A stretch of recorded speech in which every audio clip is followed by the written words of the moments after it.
Welcome to ST Wealth Podcast. Today I'm really excited to have someone very special with me, Rajni Tekriwal. Rajni is the founder and principal lawyer at Rajni Tekriwal Law Professional Corp here in Vaughan. She has almost 3 decades in the legal field, beginning her journey as a corporate lawyer in India before continuing her work here in Canada. And she's been practicing here for almost 20 years, even more than that. What I truly admire is that Rajni is not just a well established, highly respected lawyer, she's also deeply involved in the community. She currently serves as the Vice President of the York Region Law Association and the Vice Chair of the Vaughan Chamber of Commerce. She's someone who cares, who gives back to the society, and who loves educating people. Which is why today's conversation is going to be so helpful. Rajni, that is the reason I was so attracted when I met you. You're very magnetic, I must say that. Rajni's practice covers many areas: corporate and commercial law, real estate law, civil litigation, family law, wills and estates, and more. And what really stands out about her is how strongly she focuses on clear guidance, her honest advice, and helping clients choose the best path forward, whether that's negotiation, mediation, or litigation. Rajni, I'm so happy to have you here today with me. And thank you so much for this opportunity to come on my podcast and talk to my viewers. And you know what? Most of my viewers are business owners. They spend so much time in their business that they sometimes forget the main things. So as a lawyer, very especially a very known lawyer in Indian community as well, living in Canada and North America, what have you seen that mistakes that normally business owners make, that they come to you running, Rajni, I need help? Because in the growth mode, in the success mode, is there something that you feel that something is missing somewhere that they need to really point out at the right time? That's a very broad question, Sam, right? Business owners, where do they come? What do they ask me? Where do they need legal help? It could be a very broad area. It could relate from their corporate world, whether they need corporate organization, whether they need some corporate documents, or whether it comes from their personal field, like the personal angle. If you're talking about the personal angle, business owners or an individual or a person, anybody who gets a little bit upset about or due to the lack of knowledge is not having a proper planning of their assets, a proper planning of their the succession plan, or a proper planning of how things are going to be looked after when they are not around, and how those assets are to be dealt with.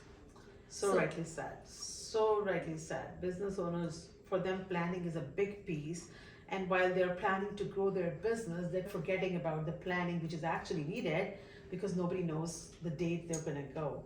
So for that planning piece, my viewers have heard a lot about will, power of attorney, and that is for anybody. It's not that you have to be a business owner. Everybody should have Correct. a will. So what do you think, what is the simple definition of a will and a power of attorney for a layman to understand? Absolutely. So what is a will? A will is your wishes. Your wishes, how do you look at your assets when you are not there? You're working hard. You're working very hard to meet your ends, to establish yourself, to flourish your business, or even to feed your family. You work hard, and in that process you forget that if something happens to you, some unforeseen circumstances, what's going to happen to your survivors? Are you protecting them? Are you protecting your assets? Are you protecting their well-being? How are you taking care of them when you're not around? Yes, you are working hard. You're making sure that everything is being done in the manner what you're doing. But after your death, who's going to look after them? Have you planned that unforeseen situation? Have you planned and put that in paper? Yes. Planning in your mind is a different scenario. Putting that in your paper, putting your wishes, how your assets are going to be after your death, whether it's going to happen in the natural course or whether it's going to happen all of a sudden. Yeah. So have you planned for that or not? That's the key question. So will is a piece of paper where you put down your wishes, how you want your assets to be handled. Yes. That's the simple definition. Who do you want to make sure that these assets are being distributed in the manner you want it to be distributed?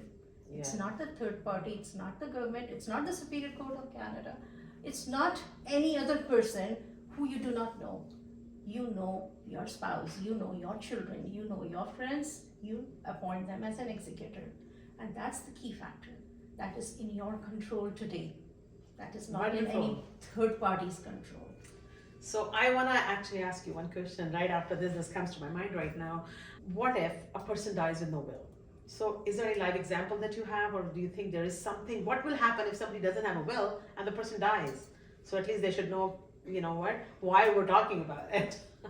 Sim, as you ask this question, I can give you many examples, live examples, which I have faced during my practice, where I have clients in all these past years where I've been advising them and telling them to do their will.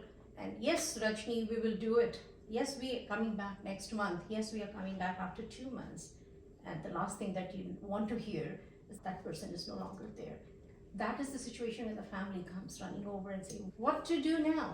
And in that scenario, what to do now comes from not only having that piece of paper, but also from not knowing about the financial management, not knowing about the account information, not even knowing where these investments have been made, where are they kept, who's the beneficiary, has there been any joint accounts, or is it a sole account? If the property is there, if the property is under joint names, how it is to be dealt with. If the property is under sole name, that is most important, the investment homes. How that has to be treated, what to do with the driver's license, what to do with the vehicle. There are multiple, endless questions. The family is already going through the trauma. Yeah, loss of the person. It's traumatic, and they have to deal with these issues which could have been structured much before on time.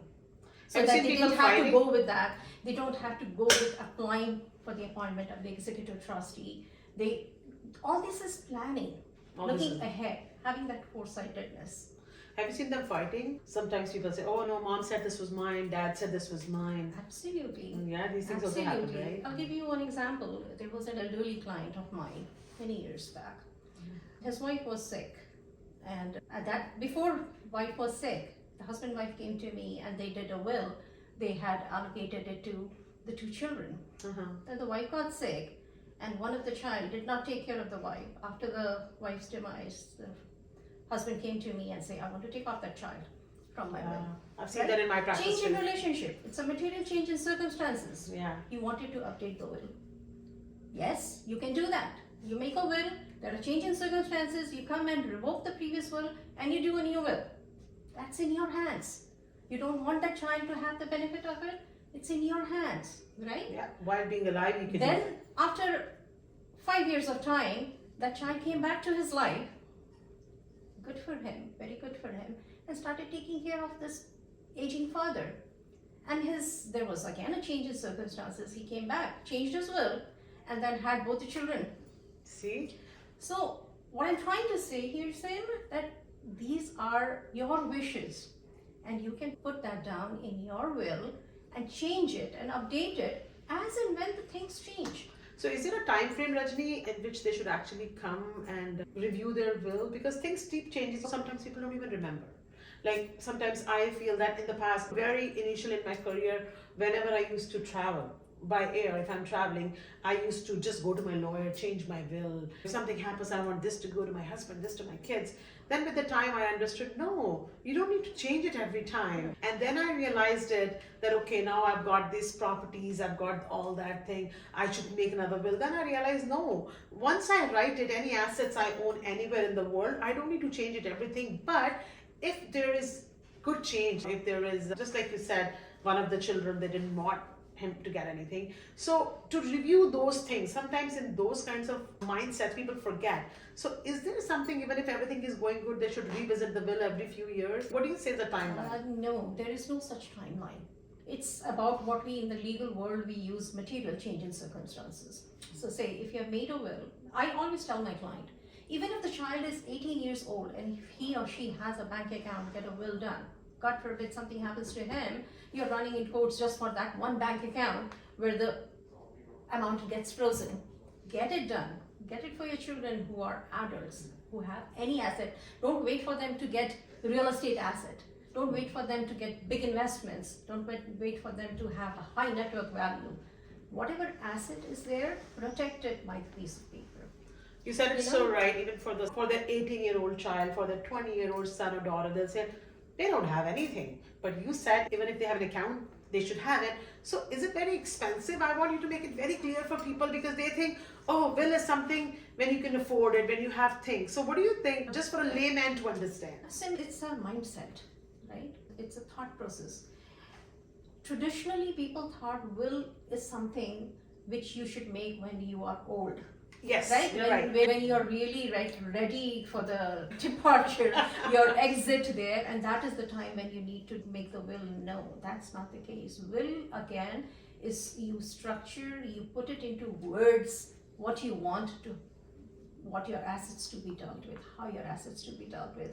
Age is, there's a minimum age requirement of 18 years. You have to be in good mental state. You should not be under duress. You should not be under any kind of pressure. You should be an independent person to make that decision. And then you change. So I'll give you an example. 18 years of age, a child makes a will, although he's studying or she's studying, but they have some assets, they have some investments there, and they make a will. 5 years later, or 7 years later, they get married, there's a spouse in their life. Right? Yeah. So they change their will, that's a change in circumstances. They change the will to make the spouse the beneficiary. Yeah, absolutely. 3 years later or 5 years later, they have kids. One kid. Change of will. You need to include that as in case the spouse is not there, the child is getting the asset. Ensure that the child's interests are being covered. You don't need to change your will if you don't need to. If you don't need to. But if there are changes in there's a divorce, you need to change 100%. Yeah. You need to make sure that with the divorce proceedings, you're making sure that you're taking out your spouse's name there. Right? So is it expensive for them to come to the lawyer every time and doing the will? So how do you say that in terms of the pricing so that an ordinary person understands? Absolutely. So basically there is something called basic will, where you just designate your executor and you designate your beneficiary and you have a straightforward, that starts from the very basic pricing. But as it gets more complicated, you want to include many more things. You have investments, you want a primary will, you want a secondary will, you want a non-probate will. As things get complicated, you want to include a trust within, the prices go up. So for a basic will, which I insist to everybody, to have a basic will done. And then as you grow in your life, upgrade to that will.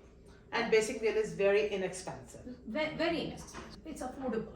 It's very affordable. It's very affordable. It's Few hundreds of dollars. Yes. Yeah. So I guess everybody can afford that, and it's good to have that in place so that we're not saying that something is going to happen to you. But again, as the time grows, you're going to grow your wealth, change your will, you're going to get married, have kids, change it. You used two things when you were talking, Rajni, and I was noticing that you used two things. One was you used the word secondary will, because a lot of my viewers are also business owners, you know that. Like, so I want you to explain a little bit that in your language as an expert. And number two, you use the word executor. We're going to come to that later on. And third thing, you use the word trust. So I'm catching your words because I'm finding it so interesting. It's really taking me into the deeper dive. I want this to go on forever. Trust me. No, definitely. And that is what we want, that deeper understanding when people come. They need to understand. So when a person who doesn't have a lot of assets, it has nothing to do with the net worth. It's whatever assets you have a basic will done, right? That's primary. If you're a business owner, you have incorporation, if you have a holding company, if you are holding trust, properties in trust, why would you want to pay probate?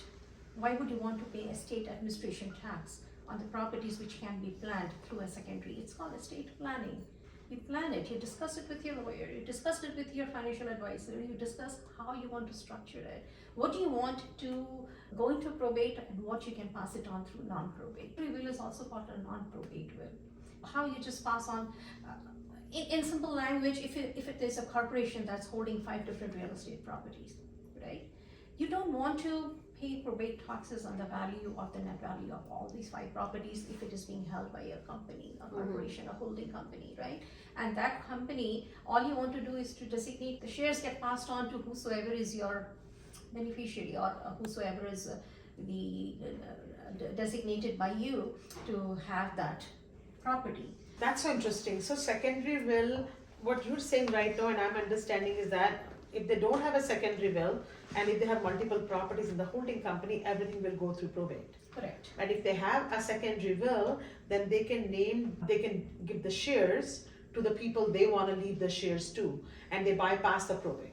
Correct. So they segregate their assets. You use another word, the executor. Yes. Executor, people normally, and a layman sometimes they don't even understand. And I know executor has a lot of responsibility.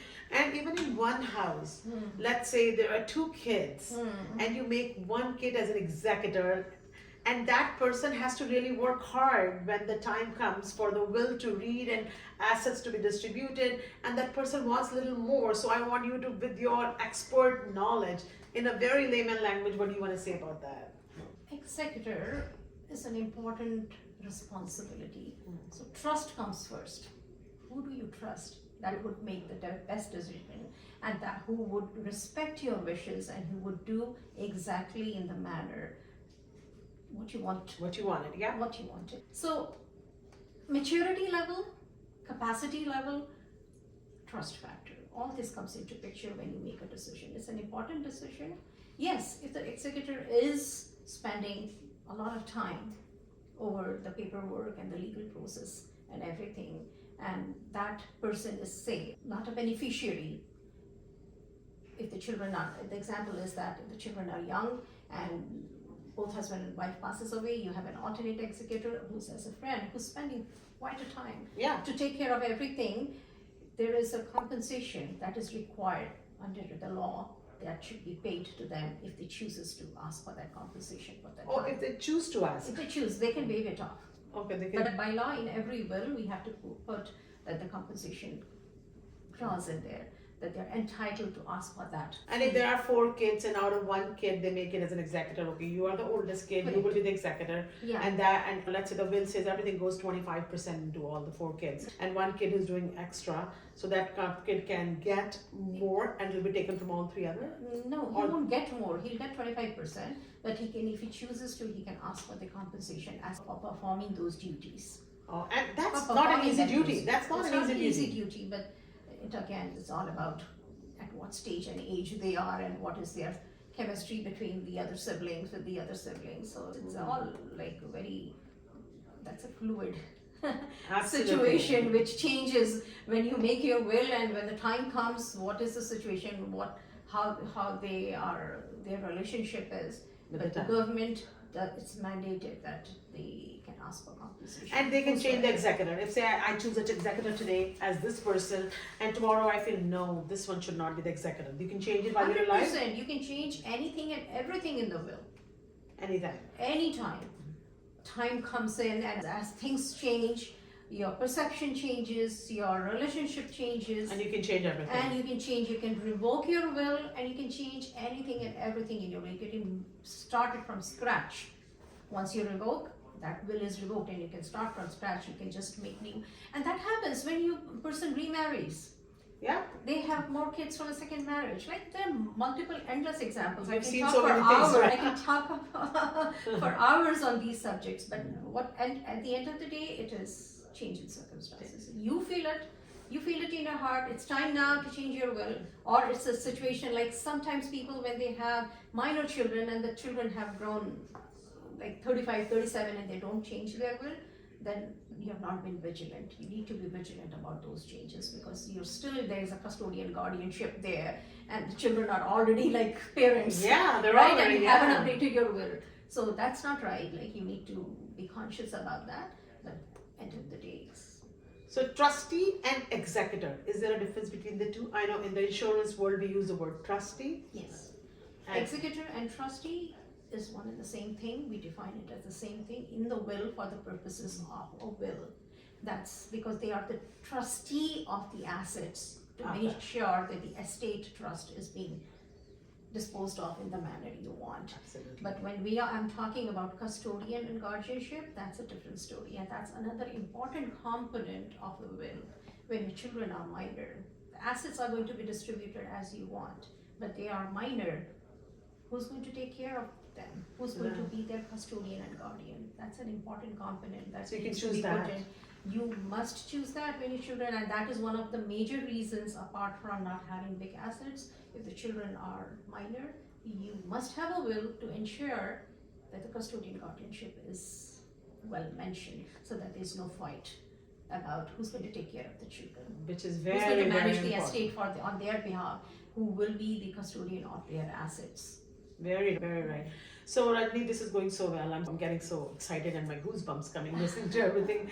Rajni, my business owner clients, I'm going to come back to what I do normally. My business owner clients have a business and then they have a family. They're making one primary bill for the family, one secondary bill for the business. Correct. They're choosing, can they have the same executor for both, or they should have different ones? No, they can have same executor for the both, so long they know that the executor appointed for the secondary will is capable of A, understanding that business aspect, B, able to manage in the way you want to manage it. And what happens if Education that and person capacity in every person. Alternate executor you can have.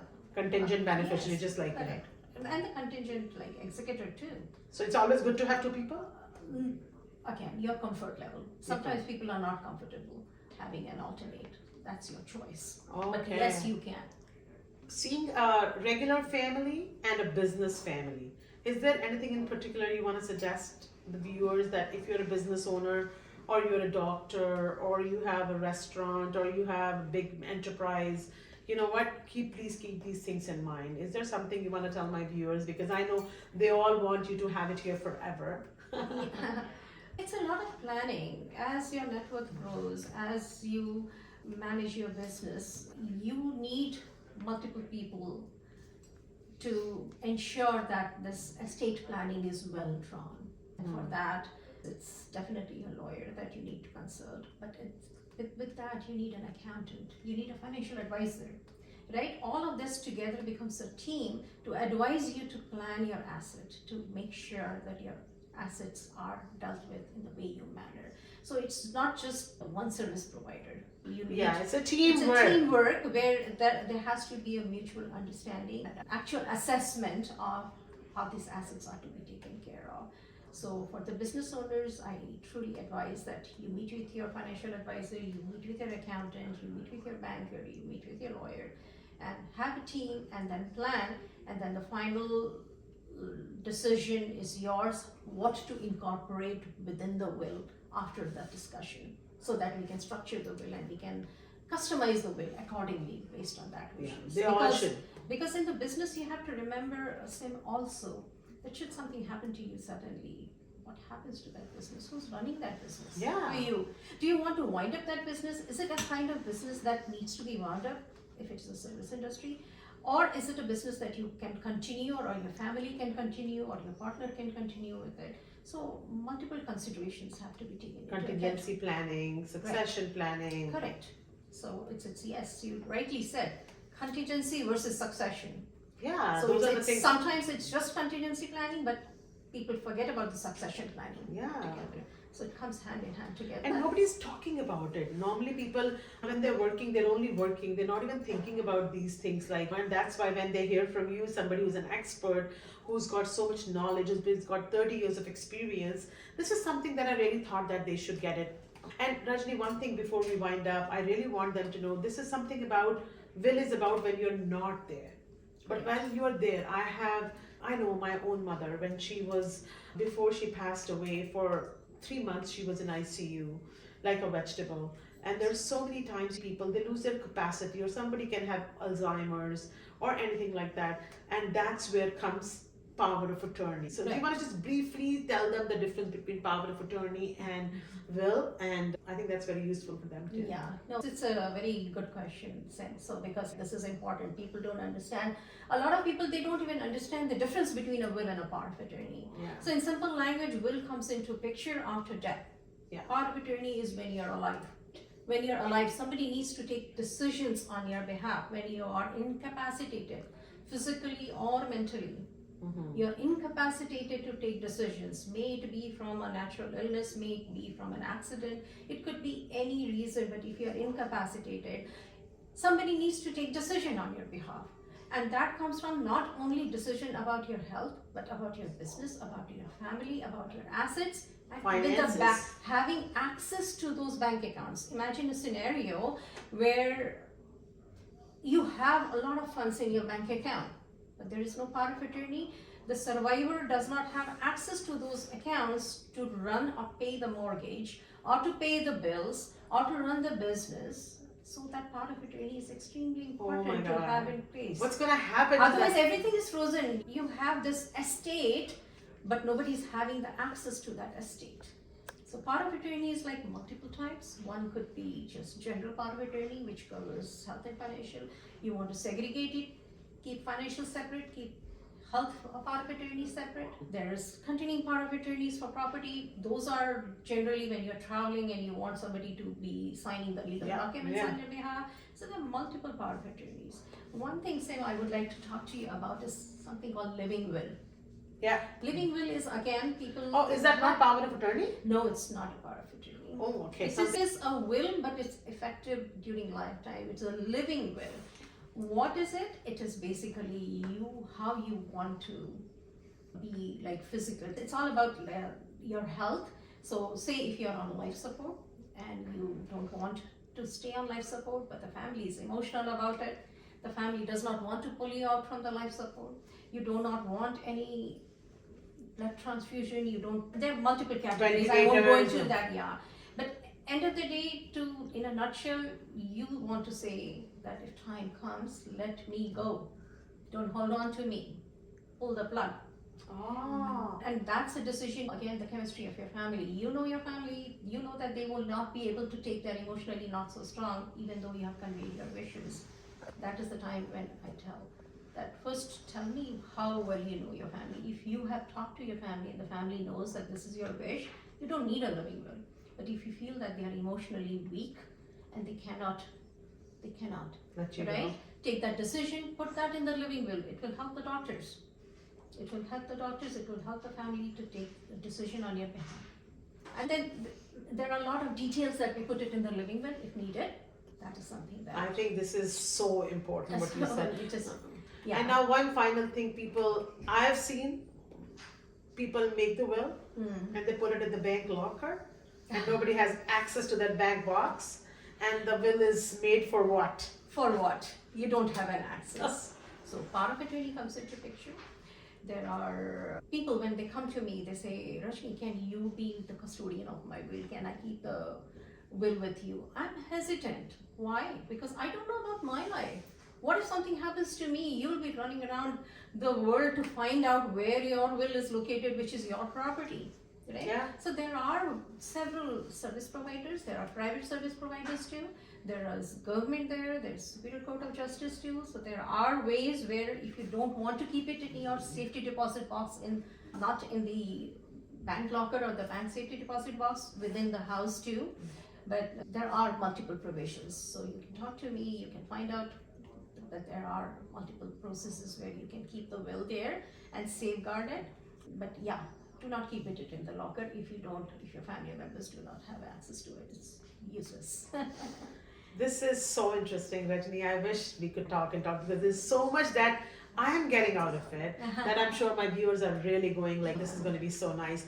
I thank you for giving this valuable time. You know what, Rajni, this is the first time ever that I've done a podcast not in my studio, in my office. I've come to your studio. So I want my viewers to know Rajni is very busy. She's very efficient. She's a professional. But I really wanted this time. I wanted her to talk to you directly. And that's the time we came here with our team and our equipment to her. So thank you so much, Rajni, for having us here. And that was another episode of ST Wealth Podcast. I'll keep bringing some more important people for you where you can get a lot of insights for your life, for your business, and your family. Keep watching. Stay tuned. Until next time. See ya. Take care. Thank you. Thank you, Cindy.